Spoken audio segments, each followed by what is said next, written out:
तो hello students, पिछली video में हमने चैप्टर 5 स्टार्ट किया था, इलास्टिसिटी ऑफ डिमांड।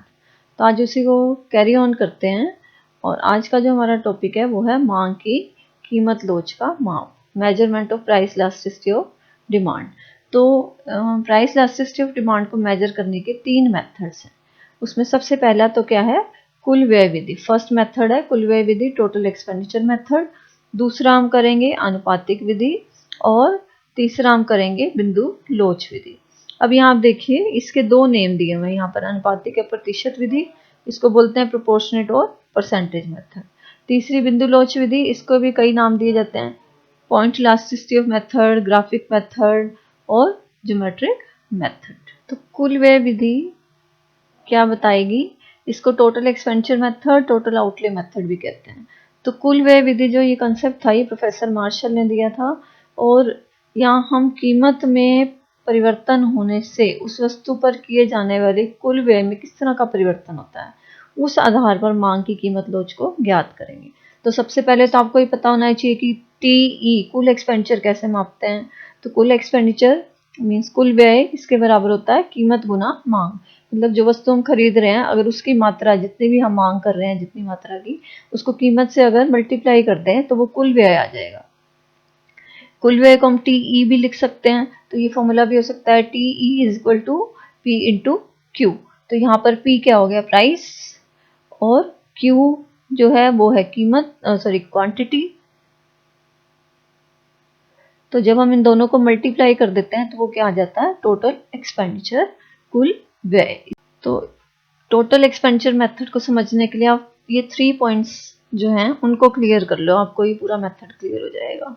देखो, फर्स्ट मैंने क्या लिखा है कि जब किसी वस्तु की कीमत के कम या अधिक होने पर वस्तु पर किए जाने वाले कुल व्यय पर कोई प्रभाव नहीं पड़ता, तो मांग की लोच क्या होगी, इकाई के बराबर।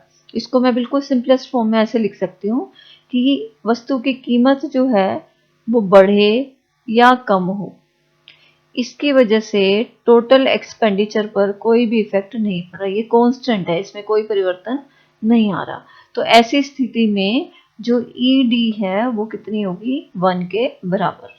तो ये इसको शॉर्टेस्ट फॉर्म में आप फर्स्ट पॉइंट को कर सकते हो कि प्राइस के बढ़ने या कम होने का कुल व्यय पर कोई भी इफेक्ट नहीं पड़ता है, तो उस स्थिति में ईडी इक्वल टू 1 होगी। अब दूसरा केस देख लेते हैं कि जब किसी वस्तु की कीमत कम होने से कुल व्यय बढ़ जाता है। फर्स्ट केस क्या बोला हमने, इस पॉइंट का फर्स्ट केस कि कीमत कम हो रही है, तो उस स्थिति में अगर कुल व्यय बढ़ जाए तथा कीमत बढ़ने से कुल व्यय कम हो जाए, या फिर क्या हो रहा है कि कीमत के बढ़ने से कुल व्यय कम हो जाए। तो आप ये देख रहे हो, जो एरो की डायरेक्शन ये वाली और ये वाली, यहाँ पर ये वाली और ये वाली किस ऑपोजिट डायरेक्शन में चल रहे हैं। मीन्स कीमत के कम होने पर कुल व्यय बढ़ रहा है और कीमत के बढ़ने पर कुल व्यय कम हो रहा है। तो ऐसी स्थिति में जो ईडी होगी वो क्या है, वो होगी इकाई से ज्यादा, मोर देन 1, ग्रेटर देन 1 होगी। थर्ड केस है कि जब वस्तु की कीमत कम होने से कुल व्यय कम हो जाए और कीमत बढ़ने से कुल व्यय भी बढ़ जाए। अगर ऐसी स्थिति होगी तो उस स्थिति में जो ईडी है वो क्या होगी, लेस देन 1। तो इन 3 स्थितियों को अब हम डायग्राम से करते हैं। तो इन तीनों स्थितियों को मैंने इस डायग्राम में शो किया है। देखिए, ओ एक्स एक्सिस पे हमने क्या ले लिया, टीई कुल व्यय, और ओ वाई एक्सिस पे हमने ले ली कीमत। जैसे आप मांग वक्र बनाते थे तो यहाँ मांग लेते थे और यहाँ कीमत। अब यहाँ क्या है, हम क्योंकि कुल व्यय और कीमत की बात कर रहे हैं तो इसलिए यहाँ कुल व्यय आ गया और यहाँ पर कीमत आ गई। आपके सामने ये एक लाइन बनी हुई है, डायग्राम बना हुआ है। इस डायग्राम के 3 पार्ट्स हैं, एक ये पार्ट है, एक ये पार्ट है और एक ये कंप्लीट जो है टीई, ये कुल व्यय वक्र है, टोटल एक्सपेंडिचर कर्व है ये। अब इस कर्व के ये जो पार्ट्स हैं इनको हम नेम दे देते हैं, कुछ भी आप अपनी कन्वीनियंस के हिसाब से नेम दे सकते हो। मैंने इनको दे दिया कि जहां भी कॉर्नर्स आपको दिख रहे हैं ए बी सी डी, ये नेम दे दिए मैंने। और यहाँ मैंने लिख दिया A1, B1, C1 और T1, ये नेम मैंने यहाँ दे दिए। ये लाइंस आपको दिख रही हैं कैसे ज्वाइन हो रही हैं। तो ये सिंपल एक वक्र बनाया है, कुल व्यय वक्र। इसका ये जो पार्ट है, ये पोर्शन जो आपको दिख रहा है, ए बी पार्ट जो नजर आ रहा है, इसका स्लोप कैसा है? नेगेटिव स्लोप है। नेगेटिव स्लोप होने का मतलब कि कीमत के बढ़ने से, कीमत अगर ये A1 है, A1 कीमत है, तो इस पर कुल व्यय कितना है? A1। और अगर कीमत कम हो गई, कीमत कम होकर OB1 हो गई, रिड्यूस हो गई है कीमत, यहां से रिड्यूस हो गई, और कुल व्यय कितना हो गया? B1B। तो ये जो पोर्शन है और ये पार्ट, ये ज्यादा है, ये आप देख ही रहे हो, B1 ज्यादा है, तो इस वजह से हम क्या कह रहे हैं? ये नेगेटिव पोर्शन दिख रहा है कुल व्यय वक्र का। तो जब इन दोनों में, कीमत और कुल व्यय में जब नेगेटिव रिलेशन होता है, नेगेटिव रिलेशन वाला पॉइंट कौन सा है हमारा? ये वाला पॉइंट। जब दोनों में नेगेटिव रिलेशन है, दोनों नेगेटिव डायरेक्शन में चेंज होते हैं, तो जैसा ये दिखा रहे हैं, तो यहाँ पर क्या है? ED will be more than 1, ED एक से ज्यादा होगी। अब आते हैं इस पोर्शन पर, BC पार्ट पर। तो BC क्या शो कर रहा है? कि कुल व्यय स्थिर है, यहाँ कुल व्यय में किसी तरह का परिवर्तन नहीं हो रहा है। कीमत जो है, कीमत पहले B1 थी, अब C1 हो गई, लेकिन ये पार्ट जो है वो चेंज नहीं हो रहा है। मतलब कुल व्यय में जब परिवर्तन नहीं होता और सिर्फ कीमत परिवर्तित होती है, तो कैसी स्थिति होती है? ED equal to 1। तो यहाँ पर ED क्या है? Equal to 1। अब ये पोर्शन कैसा है? पॉजिटिवली स्लोप दिखा रहा है, ये कुल व्यय का पॉजिटिव पार्ट है। पॉजिटिव मतलब दोनों ही, कीमत और कुल व्यय दोनों सेम डायरेक्शन में चेंज हो रहे हैं। तो यहाँ पर ED क्या होगी? इस पार्ट में ED 1 से कम होगी। तो ये तीनों स्थितियां हमने कर ली कुल व्यय विधि के द्वारा मांग की लोच को मेजर करने की। सेकंड मेथड है प्रतिशत विधि या अनुपातिक विधि, मींस परसेंटेज मेथड और प्रोपोर्शनेट मेथड। इस मेथड को भी देने वाले प्रोफेसर मार्शल ही हैं। और इस मेथड में हम कैसे निकालते हैं मांग की कीमत लोच? इसके लिए हम ये फॉर्मूला यूज करते हैं। देखिए, ED equal to, minus sign यहाँ लगा देंगे, क्योंकि आपको मैंने कल भी बताया था कि कीमत और मांग में आपस में ऋणात्मक संबंध होता है, तो इस वजह से माइनस साइन उसी को शो करता है। तो मांग की मात्रा में होने वाला प्रतिशत या अनुपातिक परिवर्तन डिवाइडेड बाय कीमत में होने वाला प्रतिशत या अनुपातिक परिवर्तन। तो ये है मांग की कीमत लोच को मापने की प्रतिशत या अनुपातिक विधि। इस फॉर्मूला को और एक्सपेंड करके हम देख सकते हैं। आपको इसको और क्लियर करने के लिए मैं लिख देती हूँ, ये change in Q divided by Q into P by change in P। इसका ये फॉर्मूला भी आप कर सकते हो। यहाँ पर ये जो चेंज इन Q है, चेंज क्या है, किसका साइन होता है? ये सॉरी, डेल्टा चेंज का साइन होता है, ये मैंने आपको पहले ही बताया। चेंज के साइन को बोलते हैं डेल्टा यहाँ पर। और चेंज इन Q किसके बराबर होगा? Q1 minus Q। और चेंज इन P जो है वो है P1 माइनस P। अब इसमें ये जहां इस फॉर्मूला में P क्या है? किसी भी वस्तु की आरंभिक कीमत, और Q क्या है? वस्तु की आरंभिक मांग। और चेंज इन Q मैंने आपको यहाँ बताया, Q1 माइनस Q। तो Q आरंभिक मात्रा हो गई, और Q1 क्या है? चेंज, परिवर्तित हुई मात्रा हो गई। और P आरंभिक कीमत हो गई, और P1 क्या है? नई कीमत हो गई। तो नई कीमत में से अगर पुरानी कीमत को हम माइनस कर रहे हैं, तो वो क्या आ जाएगा? Change in P। इसी तरह से ये जो आरंभिक मांग है, और ये क्या है? नई मांग। तो नई मांग में से आरंभिक मांग माइनस कर दी, तो वो क्या आ जाएगा? Delta Q। तो ये फॉर्मूला हम यूज करके भी जो मांग की कीमत लोच है उसको कैलकुलेट कर सकते हैं। और इसमें साथ में यहाँ माइनस साइन लगा देंगे, जैसे ऊपर फॉर्मूला में लगा हुआ था। ठीक है, तो ये है आपका अनुपातिक विधि से मांग की कीमत लोच को कैलकुलेट करने का फॉर्मूला। अब थर्ड मेथड है बिंदु लोच विधि या ग्राफिक विधि या ज्यामितीय विधि। इसके डिफरेंट नेम्स हैं, जैसे पॉइंट इलास्टिसिटी मेथड भी बोलते हैं इसको, ग्राफिक मेथड, ज्योमेट्रिक मेथड, ये तीनों इसी विधि के नेम है। तो इस विधि का मेनली जो प्रयोग करते हैं हम कहाँ करते हैं? जब हमारे पास मांग वक्र दिया हुआ हो और उसके किसी बिंदु पर हमें उसकी मांग की लोच को ज्ञात करना हो। थर्ड मेथड में जो फॉर्मूला है वो क्या है, मांग की लोच कैसे कैलकुलेट होगी, यहाँ पर रेखा का बिंदु से निचला भाग डिवाइडेड बाय रेखा का बिंदु से ऊपर का भाग, means lower segment divided by upper segment. अब सेगमेंट किसकी बात करें, जैसे मैंने फिर से सिंपल सा एक ए बी मांग वक्र बनाया है। यहाँ ओ एक्स एक्सिस पर मांग है, ओ वाई एक्सिस पर प्राइस है। तो ए बी क्या है, मांग वक्र है। और ये जो पी डॉट मैंने यहाँ लगाई है, ये पी क्या है, बिल्कुल मिड पॉइंट है इस वक्र का, ये पी मिड पॉइंट है। तो अगर पी पॉइंट पर हमें मांग की लोच ज्ञात करनी है, मीन्स ईडी कैलकुलेट करनी है, तो वो क्या होगी, इस बिंदु से नीचे का हिस्सा lower segment divided by upper segment, means ऊपर का हिस्सा। अब लोअर सेगमेंट यहाँ क्या है, वो है पी बी, और अपर सेगमेंट ये ऊपर वाला हिस्सा है ना, तो ये क्या है, पी ए।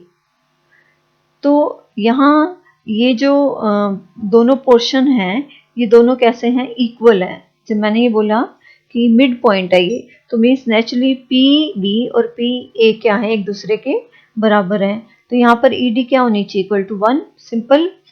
और अगर इस मांग वक्र के हमें किसी और बिंदु पर मांग की कीमत लोच ज्ञात करनी है, मान लो हमें इस P1 पर ज्ञात करनी है, P1 पर अगर हमें ईडी ज्ञात करनी है तो हम कैसे करेंगे, ये अब लोअर सेगमेंट बन जाएगा और ये पूरा क्या बन जाएगा, upper segment, means P1B divided by P1A। ED ऐसे कैलकुलेट होगी। अब हमें दिख ही रहा है यहाँ पर, आप स्केल से मेजर कर सकते हो ना, सेंटीमीटर्स में मेजर कर सकते हो कि ये जो पोर्शन दिखने में ही पता चल रहा है अभी तो कि ये पोर्शन छोटा है, P1B जो है ये छोटा है और P1A क्या है, वो बड़ा है।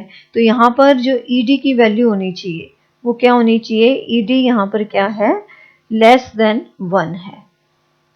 अब अगर बी पॉइंट पर हमें ईडी कैलकुलेट करनी है, तो बी पॉइंट पर निचला हिस्सा 0 है, बी के बाद तो कुछ भी नहीं है, ठीक है। और 0 को अगर मैंने डिवाइड कर दिया ऊपर वाला पोर्शन क्या है, ये पूरा ए बी, तो मीन्स इस पॉइंट पर ईडी क्या होगी, इक्वल टू 0। बी पॉइंट पर ईडी क्या होगी, इक्वल टू 0 होगी। इस पॉइंट पर, ये जो पॉइंट हमारा यहाँ है, इस पॉइंट पर ईडी इक्वल टू 0 होगी। और अगर इसको मैं और एक पॉइंट पे आपको कैलकुलेट करके दिखा देती हूँ, P2 है मान लो ये पॉइंट, इस P2 पर हमें अगर ईडी कैलकुलेट करनी है तो वो क्या बन जाएगी, लोअर पोर्शन हमारा क्या हो गया, P2B, और अपर पोर्शन क्या हो गया, P2A, ये हो गया। तो यहाँ पर लोअर पोर्शन ज्यादा है और अपर पोर्शन क्या है, कम है। तो यहाँ ईडी क्या होनी चाहिए, मोर देन 1। तो मीन्स जैसे जैसे इस वक्र के हम ऊपर चलते जा रहे हैं, ईडी की वैल्यू बढ़ती जा रही है। जैसे जैसे इस वक्र के नीचे आते जा रहे हैं, ईडी की वैल्यू क्या है, पहले 1 टू मोर देन 1 हुई, फिर इक्वल टू 1 हुई, 1 से कम हो गई और 0 हो गई। इसी तरह ऊपर जा रहे हैं तो ईडी बढ़ती जा रही है, 0 हुई, फिर लेस देन 1 है, फिर इक्वल टू 1, मोर देन 1। और अगर हमें इस पॉइंट पर ईडी कैलकुलेट करनी है, ए पॉइंट पर, तो अब लोअर पोर्शन तो क्या हो गया, पूरा का पूरा ए भी लोअर पोर्शन हो गया और अपर पोर्शन क्या है, 0। तो मीन्स 0 से किस चीज को डिवाइड करते हैं तो क्या आ जाता है, ईडी इस पॉइंट पर क्या होगी, इन्फिनिटी। तो ये हो गया हमारा बिंदु लोच विधि से कैसे हम ईडी कैलकुलेट कर सकते हैं। तो पॉइंट्स लेते जाओ कर पे और ये फॉर्मूला फॉलो करते जाओ, आपको ईडी की वैल्यू कैलकुलेट करनी क्लियर हो जाएगी। नेक्स्ट टॉपिक क्या है, मांग की कीमत लोच को प्रभावित करने वाले तत्व या कारक, factors affecting price elasticity of demand. तो ऐसे बहुत सारे फैक्टर्स हैं जिनकी वजह से मांग की जो कीमत लोच है प्रभावित होती है।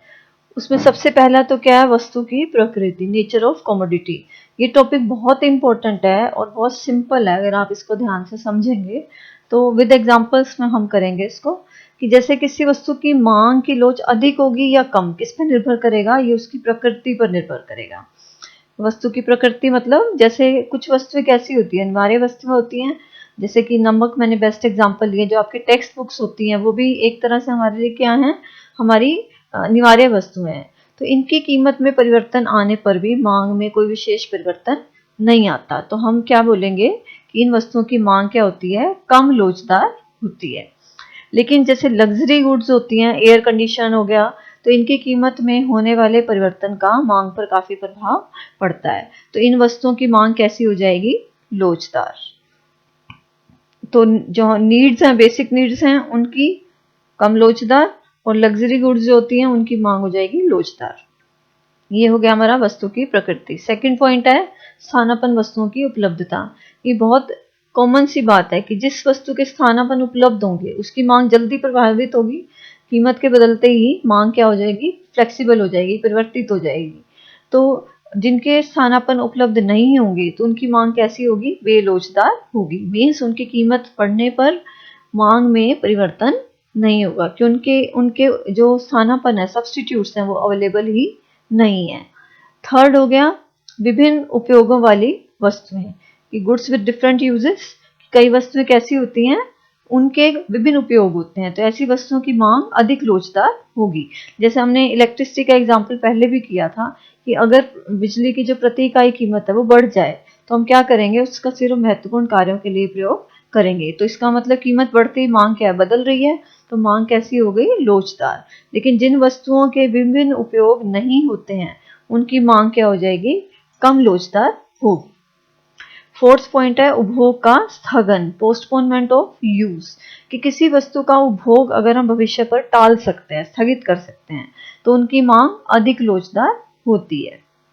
जैसे गोल्ड है, अगर मान लो उसकी प्राइस बहुत ज्यादा बढ़ रही है, तो ऐसा तो नहीं है वो हमारी बेसिक चीज है, उसके बिना हम नहीं रह सकते, तो हम क्या करेंगे, कीमत बढ़ने की वजह से उसकी मांग को स्थगित कर देंगे और कम होने की वेट करेंगे, कीमत के कम होने की वेट करेंगे। लेकिन जिन वस्तुओं की मांग को स्थगित नहीं किया जा सकता है उनकी मांग कैसी होगी, लोचदार नहीं होगी, कम लोचदार होगी, इसमें परिवर्तन होना संभव नहीं होगा। फिफ्थ पॉइंट क्या है, फिफ्थ फैक्टर क्या है, उपभोक्ता की आय, इनकम ऑफ द कंज्यूमर। यदि उपभोक्ता की आय का स्तर अधिक है तो मांग कम लोचदार होगी। आय का स्तर अधिक होने का मतलब अमीर वर्ग की बात कर रहे हैं, तो इन पर अगर कीमत बढ़ती है तो इस वर्ग पर ज्यादा इफेक्ट नहीं पड़ता, तो इनकी मांग क्या होगी, कम लोचदार होगी। इसके विपरीत यदि उपभोक्ताओं की आय का स्तर कम है तो मांग की लोच कैसी होगी, अधिक होगी। मीन्स जो वस्तुएं कंज्यूम करते हैं, अगर मान लो उनकी कीमतों में परिवर्तन आ रहा है, बढ़ रही हैं, तो मांग एकदम से परिवर्तित होगी। इसी को हम कह रहे हैं मांग की लोच अधिक होना। अब बच्चों आप एक चीज समझ लो, जहां मैं ये बोल रही हूँ मांग की लोच कम तो उसका मतलब क्या है, मांग में बदलाव कम होगा, कीमत के प्रति मांग का रिस्पॉन्स जो होगा वो धीमा होगा। और जहां मैं ये कह रही हूँ मांग की लोच अधिक होगी, तो मीन्स वहां मैं क्या बताना चाह रही हूँ कि कीमत के परिवर्तित होने से मांग बहुत जल्दी रिस्पॉन्ड करेगी। तो इस चीज को आप पूरे टॉपिक को करते हुए ध्यान में रखना। 6 पॉइंट क्या है हमारा, उपभोक्ता की आदत, हैबिट ऑफ द कंज्यूमर। तो उपभोक्ता जिन वस्तुओं का हैबिचुअल हो जाता है, आदत पड़ जाती है जिन वस्तुओं को उपभोग करने की, तो उनकी मांग कैसी हो जाएगी, कम लोचदार होगी। अब जैसे कोई व्यक्ति है, उसको मेडिसिन के बिना वो रह ही नहीं सकता, कोई बीपी का मरीज है, कोई शुगर का मरीज है, कुछ भी इस तरह की प्रॉब्लम किसी व्यक्ति के साथ है, तो उसे वो मेडिसिन लेनी ही पड़ेगी। तो उसको क्या हो गया, उसके बॉडी को उस चीज की आदत पड़ गई है। तो इस स्थिति में क्या होगा कि कीमत बढ़ने पर भी मांग में कमी नहीं आएगी। तो जिन वस्तुओं के हम हैबिचुअल हो जाते हैं, उन वस्तुओं की कीमत बढ़ने पर हम उसकी मांग को कम नहीं करते। हम जैसे कुछ लोगों को कोल्ड ड्रिंक्स की हैबिट हो जाती है, तो कोल्ड ड्रिंक्स की अगर प्राइस बढ़ भी जाएगी तो उसकी मांग को कम नहीं करेंगे। इसी तरह कोई स्मोकर है तो सिगरेट की अगर प्राइस बढ़ जाती है तो मांग थोड़ा ना घटाएगा, क्योंकि उसको उस चीज़ की हैबिट पड़ चुकी है। तो ऐसे बहुत सारे एग्जाम्पल है हमारी लाइफ में, जरूरी नहीं आप मेडिसिन का दो, आप कोई और एग्जाम्पल भी दे सकते हो। 7th पॉइंट है कीमत स्तर, प्राइस लेवल। तो किसी वस्तु की मांग की लोच वस्तु की कीमत द्वारा प्रभावित होती है। कैसे, कि जिन वस्तुओं की कीमतें बहुत अधिक होती हैं, जैसे कि डायमंड है, या फिर जिन वस्तुओं की कीमतें बहुत कम होती हैं, जैसे कि नमक, तो इनकी मांग सामान्यतः क्या होगी, कम लोचदार होगी। यहाँ आप इसको फिर से कनेक्ट कर सकते हो आय से, कि हम डायमंड कौन खरीदता है, रिच लोग, तो उनकी मांग की लोच कैसी होगी, कम लोचदार होगी। अब नमक जैसे क्या है, नमक हमारी ज़रूरत की चीज़ है, तो इसी वजह से इसकी कीमत के बढ़ने पर भी मांग को कम नहीं करेंगे। इसके विपरीत जो सामान्य कीमत वाली वस्तुएं होती हैं उनकी मांग कैसी होती है, लोचदार होती है। कीमत में परिवर्तन आने से उन वस्तुओं की मांग में भी परिवर्तन आ जाता है। 8 पॉइंट क्या है, समय अवधि, टाइम पीरियड। तो अल्पकाल में वस्तु की मांग कम लोचदार होती है। अल्पकाल हम छोटे समय की मांग की बात कर रहे हैं, लेकिन दीर्घकाल में क्या होगा, मांग अधिक लोचदार होगी। मतलब अल्पकाल में स्थितियां परिवर्तित होने के चांसेस कम है, तो मांग कम लोचदार होगी। और दीर्घकाल में लोचदार होगी। क्यों? क्योंकि वस्तु की मांग को कीमत के अनुरूप ढालने का काफी समय मिल जाता है, लेकिन अल्पकाल में परिवर्तन संभव नहीं हो पाता है। तो समय अवधि भी कीमत लोच को प्रभावित करती है। और लास्ट पॉइंट है, किसी वस्तु पर खर्च की जाने वाली आय का अनुपात, proportion of income spent on A commodity.